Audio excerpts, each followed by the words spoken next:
So we're back to Genjo Koan today.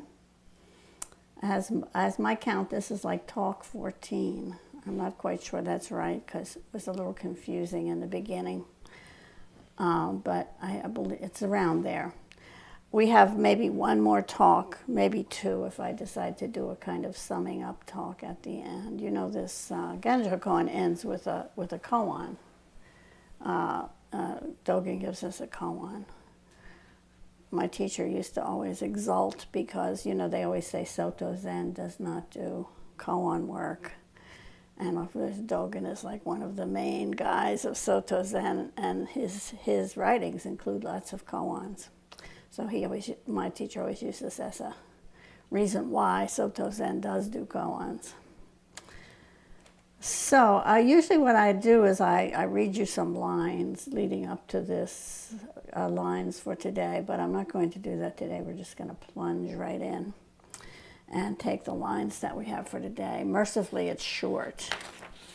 So here's what Dogen has to say to us today. He says, here is the place. Here the way unfolds. The boundary of realization is not distinct, for the realization comes forth simultaneously with the full experience of the Buddha Dharma. Do not suppose that what you attain becomes your knowledge and is grasped by your intellect. Although actualized immediately, what is inconceivable may not be apparent. Its emergence is beyond your knowledge. So don't forget, you know, Dogen is writing this for lay students, and he's ending it at this place. So this is what he particularly has to say to lay students. So in the first line, he says, here is the place. Here the way unfolds. This seems pretty obvious, but it's something we forget every single day of our lives. Where else would the way be but here? Where else could we be but here? Where else could we practice but here? Where else could the Dharma unfold but here? Here is it. Here is what we've got. There just is no other place out there for us. All other places exist in our heads. You know, John Kabat-Zinn said, wherever you are, there you are. There's a Zen saying that says, this very place is the lotus land of purity. Zen also says, enlightenment is right where you stand. My teacher used to go around singing right in your own backyard, which he was a little, about 10 years older than me, so it was like a kind of 40s song, which he knew and you may not. But it goes, you find your happiness lies right under your eyes, right in your own backyard. So not only is here the place, but now is the time. You know, there's the Catholic saying, if not now, when? If not here, where? If not me, who? Very applicable to Dogen's words. This is so obvious, so undeniable. Here is the place. And yet constantly, throughout our lives, we act as though it weren't true. We wander off into fantasy, dreams, dreadful ideas of what the future may hold. And we do this as though there were some other place that's real, that there were some other time in which we could be. But Dogen tells us here is the place.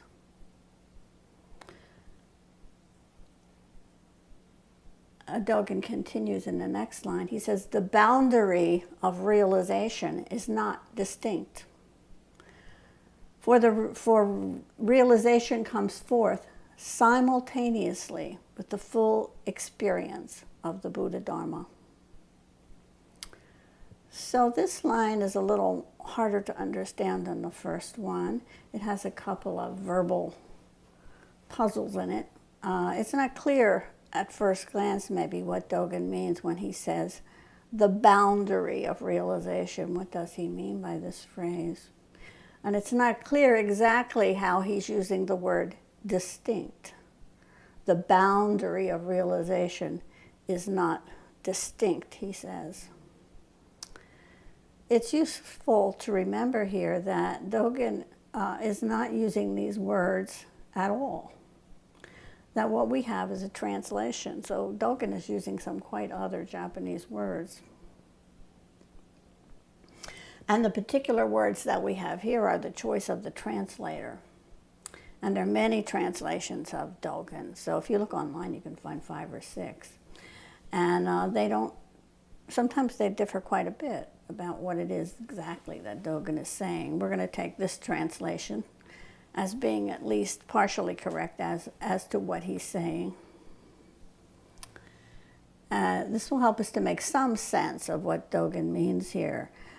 The word boundary here seems to mean the edge, the limit. And distinct here seems to mean clear. So if we take those words to mean that, it becomes a lot less puzzling. We can read it as the limit of realization is not clear, or the edge of realization is not clear. And it seems that what Dogen is saying here is something like, we don't know what the limits of realization are, or maybe we can't find the edge of realization. We don't know where it ends. We often don't even know where it begins, much less how it ends. So what he's telling us here is that we don't know the edges, the limits, the boundaries of realization, of Dharma. We don't know partly because we haven't got there yet. So how can you know what the edge of something is if you haven't reached the edge?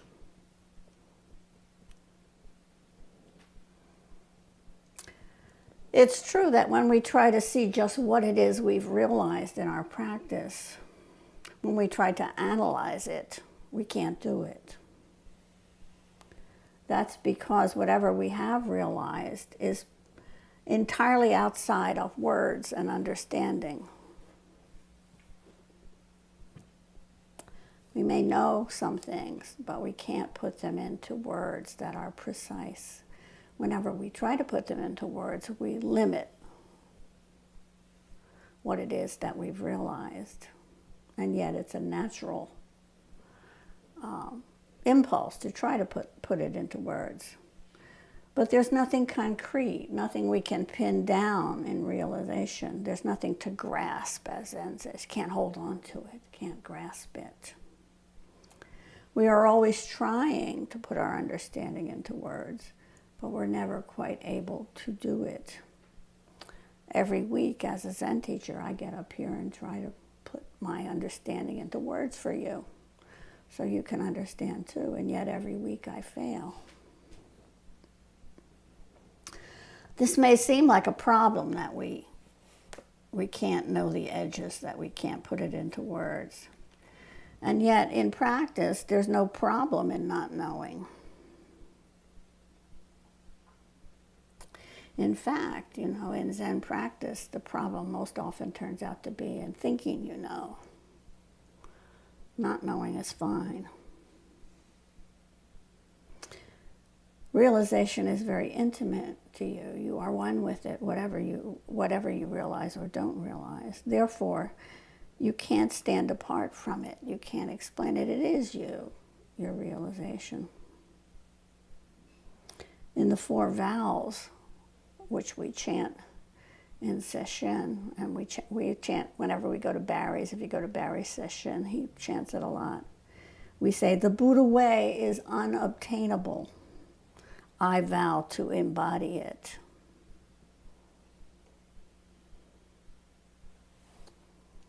So it's unobtainable because we can't hold on to it, we can't grasp it. And yet we can embody it. It can be us, it can be our life.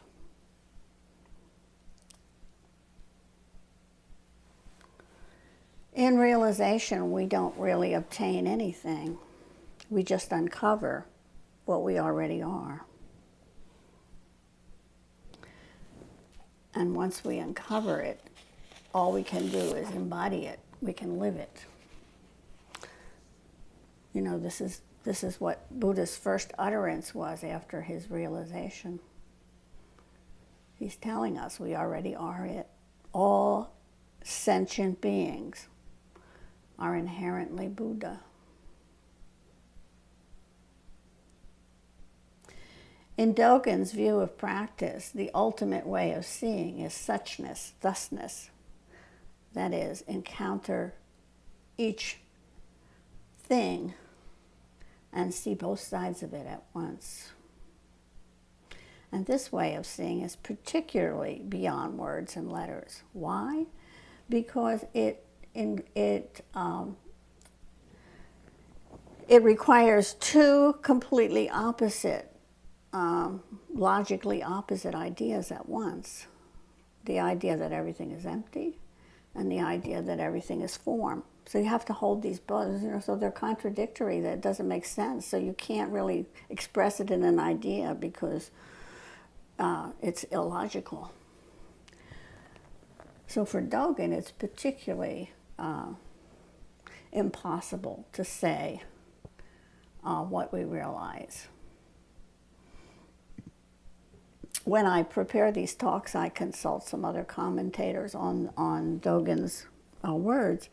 One of them is Nishijara. He says of this passage, Dharma is seemingly impenetrable. So to our minds, it is impenetrable.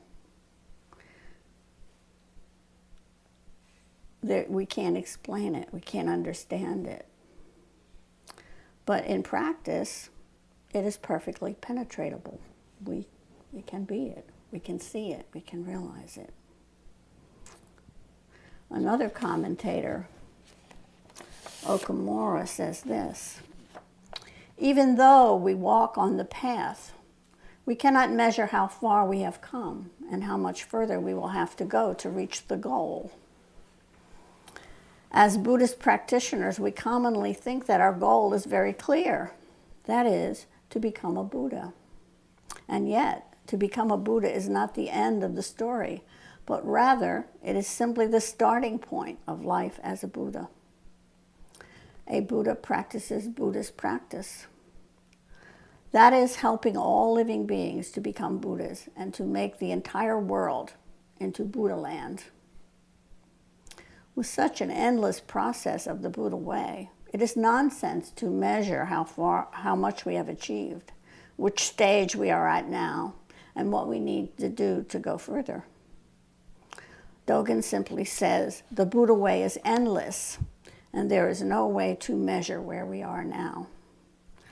No matter how long and how hard we have been practicing, within the infinite length of the Buddha way, the distance we have walked is the same as 0. When faced with this truth, what we can do is try to be mindful in each moment and practice one thing wholeheartedly and manifest our own lives, moment by moment, without evaluation. That is all. You know, and people do not progress in practice in some kind of even way. Somebody may be quite an advanced sitter, but not be very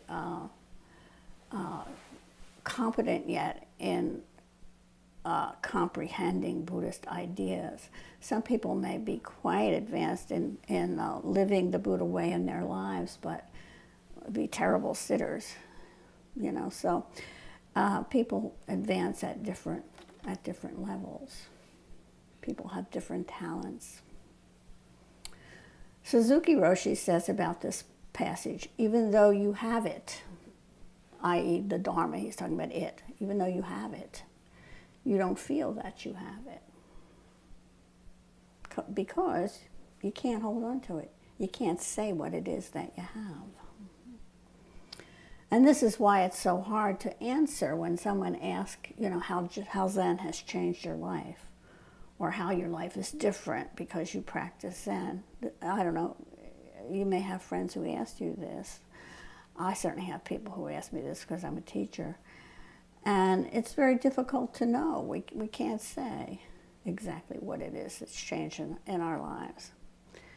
I usually say I'm exactly the same person that I started out sitting on a cushion, and I'm entirely different, because both are true.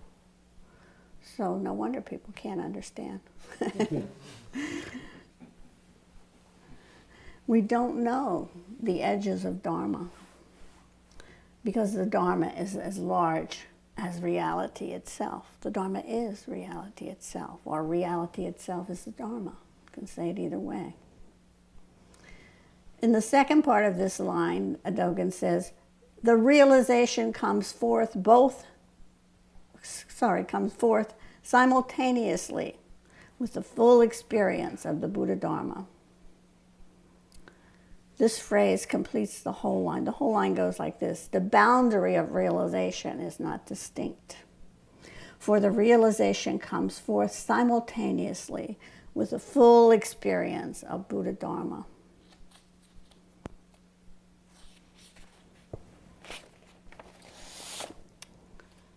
Here Dogen is telling us that though we can't see the boundary, the edge, the limit, the extent of realization, especially before we've personally experienced it, yet realization completely appears simultaneously as we practice each moment. You know, Dogen says the moment you sit down in a Zazen position, you are the Buddha way. You are a Buddha. No difference. In a way, what he's saying here is that practice and enlightenment are one. The implied teaching in this sentence is that we need not worry about Anuttara Samyak Sambodhi. This is the phrase that's in the Heart Sutra. Anuttara Samyak Sambodhi is supposed to be complete, unexcelled enlightenment. So we don't need to worry about that. We just need to practice our everyday lives, moment by moment. Somebody's phone. If it's yours, go turn it off. Nobody claims it. Practice our everyday lives moment by moment. Then enlightenment will take care of itself. We don't need to worry about enlightenment. We just need to practice. In the next line, Dogen says, do not suppose that what you attain becomes your knowledge and is grasped by your intellect. This is pretty straightforward. Here Dogen presents another obstacle to explaining our realization, our attainment.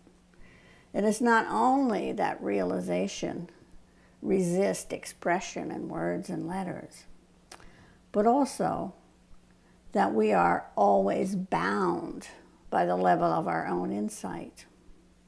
Whatever insight we have at the present moment, that's as far as we can see. One of the problems with beginning Zen practice is everybody enters practice with an idea about what enlightenment or realization is. And you can see why they're always wrong, because they haven't practiced. They don't have it yet, so they haven't seen anything yet. So each of us is always wrong in what we think. as we go along and practice and get insights and realizations little by little, then we see part of the picture, but we never see the whole picture. You know, I don't think there is an end to it, so we never reach the end when we see everything.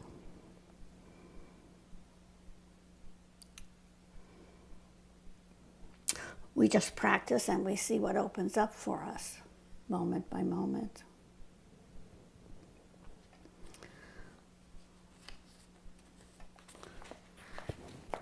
The final lines of this passage go like this: although actualized immediately, what is inconceivable may not be apparent. Its emergence is beyond your knowledge. So these lines are just echoing what the previous line says. The line that says, do not suppose what you attain becomes your knowledge and is grasped by your intellect. What he's saying here is, although you immediately have insights, it says what is inconceivable may not be apparent. So the practice is actualized immediately. It's how practice is lived, moment by moment, one breath at a time. You know, all insight is sudden. You know, when you see something, you just see it all of a sudden. It may be small. It usually is small. But it's sudden. So this is the immediately that Dogen is talking about, the moment in which we see something. We can't unrealize what we have realized, whatever it is. Once you've seen something, you've seen it. And whatever we've seen immediately becomes incorporated into our practice. It becomes part of how we respond. Even though we may not be able to articulate what it is we've realized. So this moment-by-moment practice is what we call life as it is, the only teacher. So this is why Dogen is repeatedly emphasizing that the only time in which we can experience anything, the only time in which reality is available, is now. He says, here is the place. He has another fascicle besides this Genjo Koan one that talks about time, his idea of time, being time. For the time being, sometimes it's called, in which he points out how enmeshed in time we are. We're creatures of time because we have a form, because we're mortal. Dogen goes on to say in the rest of the sentence, however, what is inconceivable may not be apparent. The whole sentence reads, although actualized immediately, what is inconceivable may not be apparent.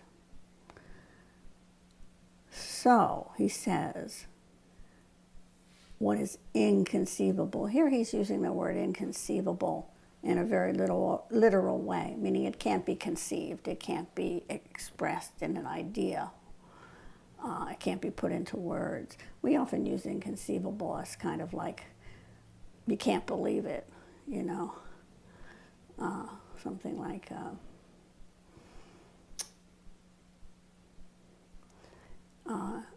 that President Trump will be one of the greatest presidents ever is inconceivable. We can put it into an idea, but we find it unbelievable. So he's not using it in that way. What he's saying is actually that what we learn from practice cannot be expressed as a concept. It is inconceivable. It is an experience, not an insight, a realization, a knowing. It's not a philosophical idea.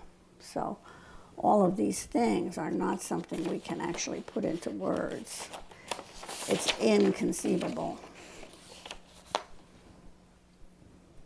Our moment-to-moment experience in practice is real, and it must be embedded in the world of our physical reality.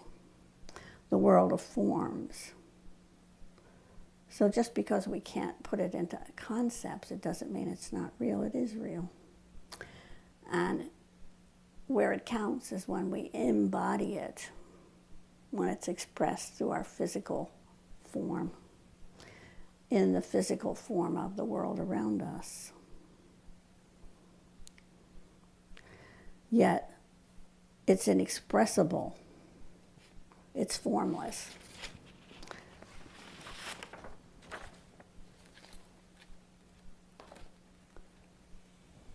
Reality exists, realization exists, yet we can't quite say what it is that we realize. We can't quite grasp it. In the final line of this passage, Dogen says, the emergence is beyond your knowledge. The pronoun here, it's, refers to realization. Its realization's emergence is beyond your knowledge. Though you cannot keep track of it, understand it, explain it, trust that realization comes forth as you practice.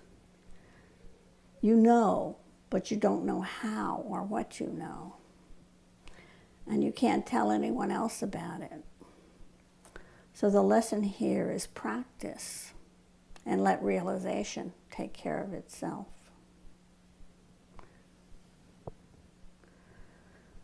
So, what's Dogen's message here? What's he trying to tell us? Be your life. Don't try to float 10 feet above it somewhere else. Your life is where all the reality you're ever going to experience happens. Even as you practice and realize yourself, you won't be able to say exactly what you've realized. And that's as it should be.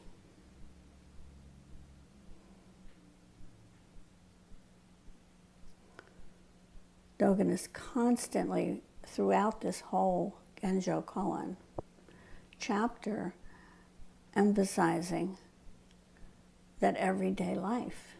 In fact, the very title is the Koan of everyday life. He's hammering this home for us.